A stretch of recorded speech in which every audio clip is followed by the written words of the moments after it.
அக்கா நேத்தான துணி கொடுத்துட்டு போனீங்க. அக்கா அதை திருப்பி ரிட்டர்ன் வாங்கிட்டு போலான்ட்டு வந்திருக்கேங்க்கா. ஏங்க? எங்க வீட்டுக்காரர் உங்ககிட்ட ரேட் அதிகமா இருக்குது, அதனால எங்க வீட்டுக்கு பக்கத்துலயே தைச்சுக்கலாம்னு சொல்லி வாங்கிட்டு வர சொல்லிட்டாருங்கக்கா. நேத்து நீங்க துணி கொடுக்கறப்பவே 10 டைம் யோசிச்சுக்கோங்க, ரேட் அதிகம், நீங்க யோசிச்சுக்கோங்கன்னு எத்தனை தடவை சொன்னேன். சரி மண்டையாட்டிட்டு இப்ப வந்து ரிட்டர்ன் கேட்டீங்கன்னா என்ன பண்றது? என்ன பண்றதுங்கக்கா, அவரு வேற இப்படிங்கிறாரு, நான் என்ன பண்றது? சரி ஓகேங்க, உங்களோட ட்ரெஸ் உங்களோட பிரியம், ஒரு 100 மட்டும் கொடுத்துட்டு வாங்கிட்டு போங்க. என்னங்கக்கா அப்படியே வச்சிருக்கீங்க, எதுக்கு 100 கேக்குறீங்க? ஏங்க நேத்து நீங்க வந்து நின்னீங்கல்ல, உங்களை நிக்க வச்சு அளவெடுத்தமா, அதையெல்லாம் நோட் பண்ணமா, அதுக்கப்புறம் 100 டிசைன் காமிச்சனா, அதுல நீங்க அந்த டிசைன் வேண்டாம் இந்த டிசைன் வேண்டாம்னு சொல்லிட்டு நீங்க ஒரு டிசைனை சூஸ் பண்ணீங்க. எல்லா டிசைனையும் நீங்க போன்ல கேட்டு வாங்கிட்டீங்க.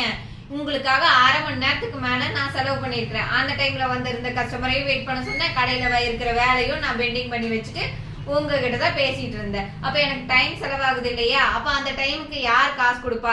இந்த மாதிரி தான் நிறைய